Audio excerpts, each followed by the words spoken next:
महान भीम। एक बहुत खूबसूरत गांव था, उसका नाम ढोलकपुर था।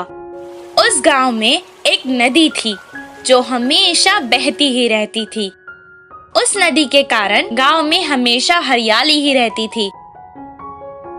कुछ साल बाद वहां बारिश होना बंद हो गई और नदी सूखकर बंजर हो गई और गांव में काम ना होने के कारण गांव के लोग दूसरे गांव में काम के कारण जाने लगे।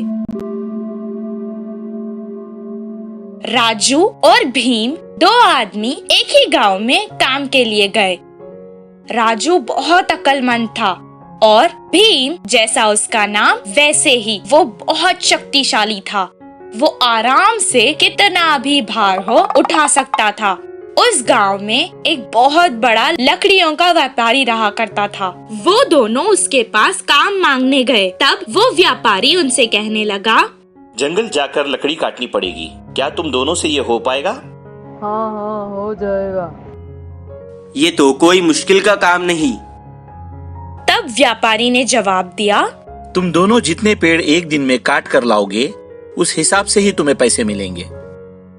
वो दोनों कुल्हाड़ी लेकर जंगल गए। पहले दिन होने के कारण वो दोनों बहुत उत्साहित थे और जोर जोर से पेड़ काटने लगे। भीम ज्यादा ताकतवर होने के कारण बहुत जल्द ही 10 पेड़ काट चुका था। राजू के लिए ये मुश्किल काम था, पर उसने भी कर दिखाया और 10 पेड़ काट डाले। दोनों का ये काम देखकर व्यापारी ने उन्हें शाबाशी दी और अच्छा खाना दिया। खाना खाने के बाद वो दोनों एक पेड़ के नीचे आराम से सो गए। दूसरे दिन उसी उत्साह से वो दोनों फिर से जंगल गए। राजू कल की तरह आज भी 10 पेड़ काट चुका था। भीम ने सिर्फ 8 पेड़ ही काटे थे।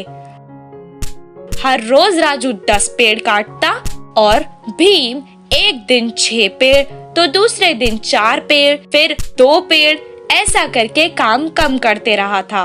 तब भीम खुद से कहने लगा, क्या हो गया है मुझे? क्या पेड़ काटने की वजह से मेरी ताकत कम हो गई है? वो व्यापारी के पास आया और कहने लगा, साहब, मेरी तबीयत खराब होती जा रही है। मुझसे ये पेड़ काटने का काम अभी नहीं होगा। मैं वापस चला जाता हूँ। अच्छा ठीक है, एक बार तुम्हारी कुल्हाड़ी तो दिखाओ। भीम जाकर कुल्हाड़ी लाया, उसे दे दी। व्यापारी ने उस कुल्हाड़ी को देखा। इतने दिन से तुम बस अपने बल का प्रयोग कर रहे थे और बुद्धि का नहीं। एक बार पेड़ काटने के बाद अगर कुल्हाड़ी को तेज नहीं किया तो वो मुंड हो जाती है। इसलिए हर बार कुल्हाड़ी को तेज करते रहना चाहिए। राम ने अपनी बुद्धि का इस्तेमाल किया और इसलिए वो इतनी कम मेहनत करके भी ज्यादा कमा रहा है। तुम इतनी छोटी बात नहीं समझ पाए। देखो भीम, हमें बल के साथ साथ अपनी बुद्धि का भी इस्तेमाल करना चाहिए। भीम को अपनी गलती समझ आ गई और वो अगले दिन अपनी कुल्हाड़ी को तेज करके अपने साथ जंगल ले गया। जैसे पहले दिन उत्साह से उसने पेड़ काटे, उतने ही उत्साह से उस दिन भी काम करने लगा। बुद्धिमान राम की तरह उसने भी बुद्धि का इस्तेमाल किया और इसीलिए उसे बहुत ज्यादा फायदा हुआ। इस कहानी से हमें ये शिक्षा मिलती है कि हमें अपने बल के साथ साथ अपनी बुद्धि का भी इस्तेमाल करना चाहिए।